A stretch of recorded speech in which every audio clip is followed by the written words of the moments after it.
श्री सीतारामचंद्राभ्याम नमः। दूसरा अध्याय। नारद सनत कुमार संवाद। सुदास या सोमदत्त नामक ब्राह्मण को राक्षसत्व की प्राप्ति तथा रामायण कथा श्रवण द्वारा उससे उद्धार। ऋषियों ने पूछा, महामुने, देवर्षि नारद मुनि ने सनत कुमार जी से रामायण संबंधी संपूर्ण धर्मों का किस प्रकार वर्णन किया था? उन दोनों ब्रह्मवादी महात्माओं का किस क्षेत्र में मिलन हुआ था? तात, वे दोनों कहाँ ठहरे थे?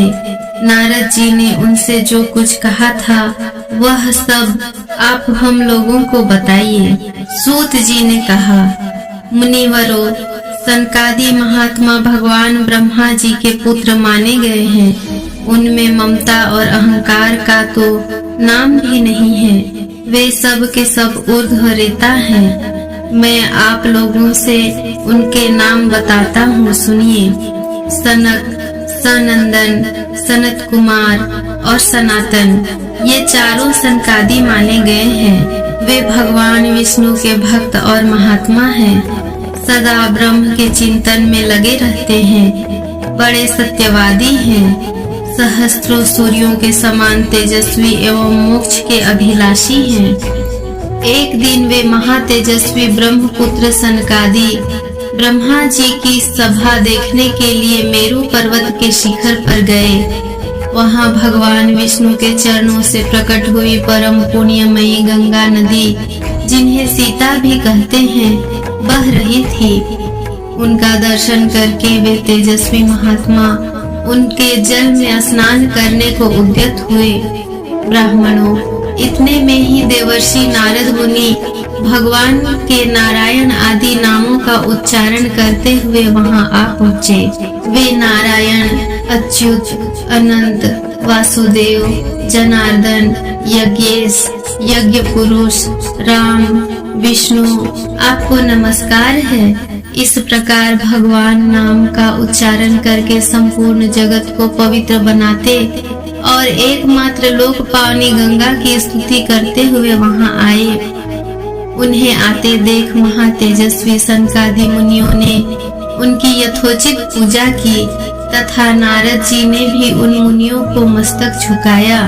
तदनंतर वहां मुनियों की सभा में सनत कुमार जी ने भगवान नारायण के परम भक्त मुनिवर नारद से इस प्रकार कहा।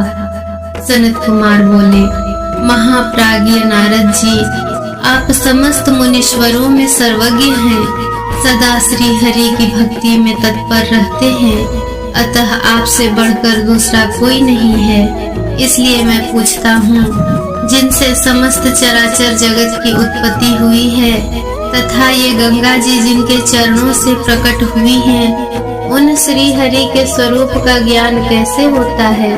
यदि आपकी हम लोगों पर कृपा हो तो हमारे इस प्रश्न का यथार्थ रूप से विवेचन कीजिए। नारद जी ने कहा, जो पर से भी परतर हैं, उन परम देव श्री राम को नमस्कार है, जिनका निवास स्थान उत्कृष्ट से भी उत्कृष्ट है तथा जो सगुण और निर्गुण रूप हैं, उन श्री राम को मेरा नमस्कार है।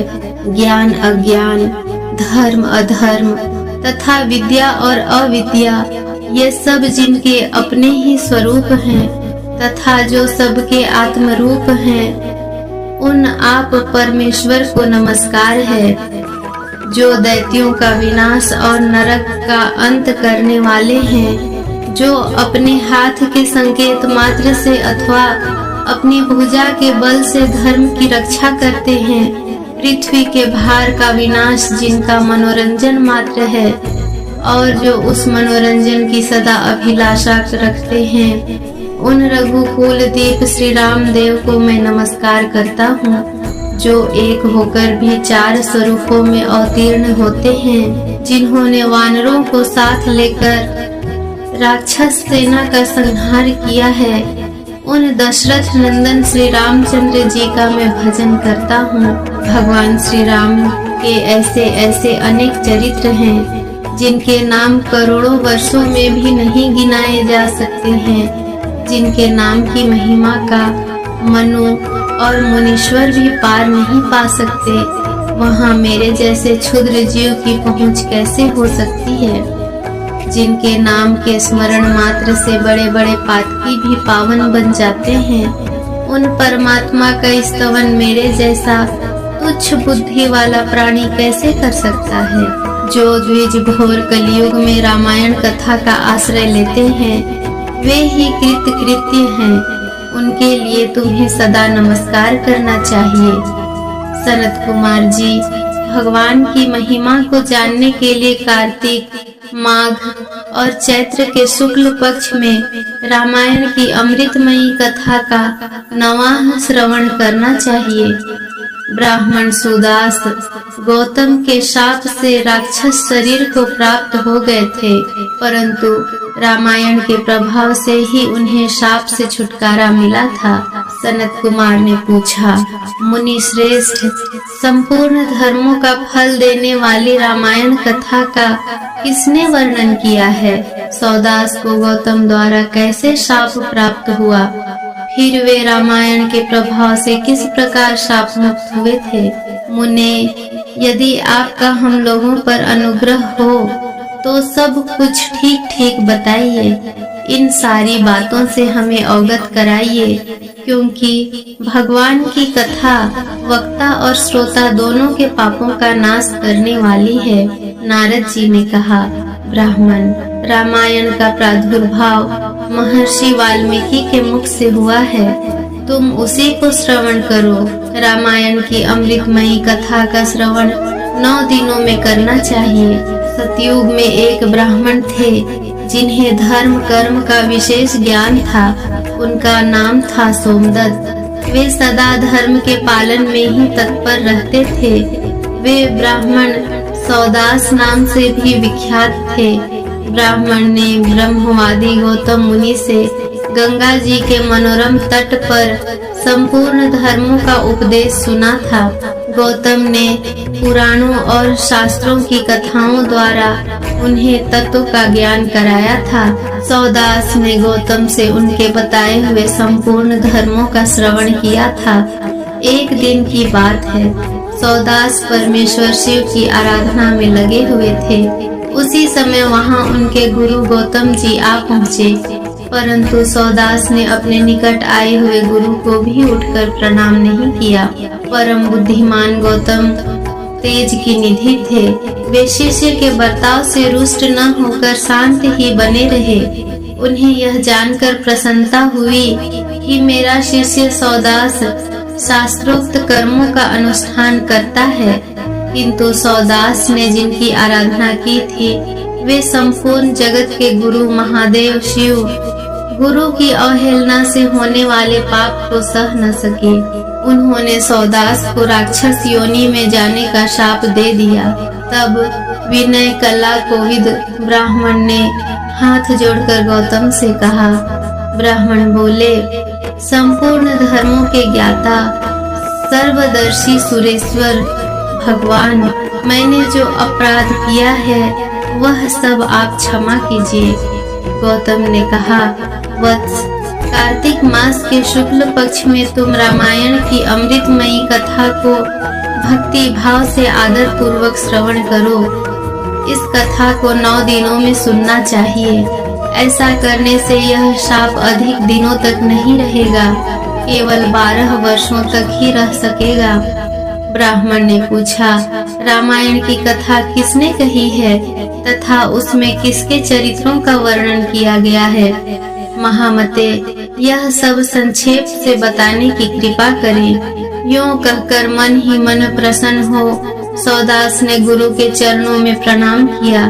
गौतम ने कहा, ब्राह्मण सुनो, रामायण काव्य का निर्माण वाल्मीकि मुनि ने किया है। जिन भगवान राम ने अवतार ग्रहण करके रावण आदि राक्षसों का संहार किया और देवताओं का कार्य समारा, उन्हीं के चरित्र का रामायण काव्य में वर्णन है। तुम उसी का श्रवण करो। कार्तिक मास के शुक्ल पक्ष में 9वें दिन अर्थात प्रतिपदा से नवमी तक रामायण की कथा सुननी चाहिए। वह समस्त पापों का नाश करने वाली है। ऐसा कहकर पूर्ण काम गौतम ऋषि अपने आश्रम को चले गए। इधर सोमदत्त या सुदास नामक ब्राह्मण ने दुख मग्न होकर राक्षस शरीर का आश्रय लिया। वे सदा भूख प्यास से पीड़ित तथा क्रोध के वशीभूत रहते थे। उनके शरीर का रंग कृष्ण पक्ष की रात के समान काला था। वे भयानक राक्षस होकर निर्जन वन में भ्रमण करने लगे। वहाँ वे नाना प्रकार के पशुओं, मनुष्यों, सांप, बिच्छू आदि जंतुओं, पक्षियों और वानरों को बलपूर्वक पकड़कर खा जाते थे। महर्षियों, उस राक्षस के द्वारा यह पृथ्वी बहुत सी हड्डियों तथा लाल पीले शरीर वाले रक्तपाई प्रेतों से परिपूर्ण हो अत्यंत भयंकर दिखाई देने लगी। 6 महीने में ही 100 योजन विस्तृत भूभाग को अत्यंत दुखित करके वह राक्षस पुनः दूसरे किसी वन में चला गया। वहाँ भी वह प्रतिदिन नर मांस का भोजन करता रहा। संपूर्ण लोगों के मन में भय उत्पन्न करने वाला वह राक्षस घूमता घामता नर्मदा जी के तट पर जा पहुंचा। इसी समय कोई अत्यंत धर्मात्मा ब्राह्मण उधर आ निकला। उसका जन्म कलिंग देश में हुआ था। लोगों में वह गर्ग नाम से विख्यात था। कंधे पर गंगा जल लिए भगवान विश्वनाथ की स्तुति तथा श्री राम के नामों का गान करता हुआ वह ब्राह्मण बड़े हर्ष और उत्साह में भरकर उस पुण्य प्रदेश में आया था। गर्ग मुनि को आते देख राक्षस सुदास बोल उठा, हमें भोजन प्राप्त हो गया। ऐसा कहकर अपनी दोनों भुजाओं को ऊपर उठाए हुए वह मुनि की ओर चला, परंतु उनके द्वारा उच्चारित होने वाले भगवान नामों को सुनकर वह दूर ही खड़ा रहा।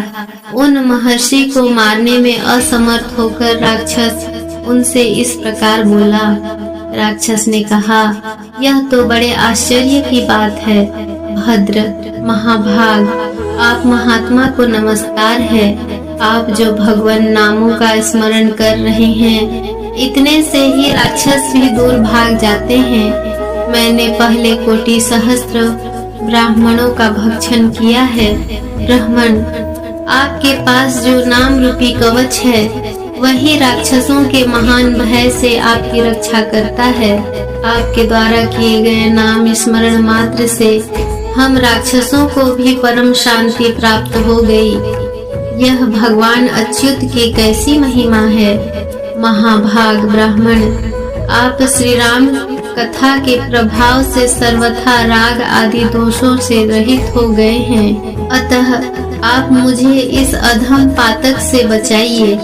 मुनि श्रेष्ठ, मैंने पूर्व काल में अपने गुरु की अवहेलना की थी। फिर गुरुजी ने मुझ पर अनुग्रह किया और यह बात कही। पूर्व काल में वाल्मीकि मुनि ने जो रामायण की कथा कही है, उसका कार्तिक मास के शुक्ल पक्ष में प्रयत्न पूर्वक श्रवण करना चाहिए।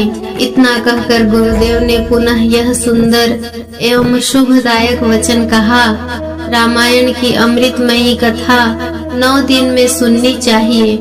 अतः संपूर्ण शास्त्रों के तत्व को जानने वाले महाभाग ब्राह्मण, आप मुझे रामायण कथा सुनाकर इस पाप कर्म से मेरी रक्षा कीजिए।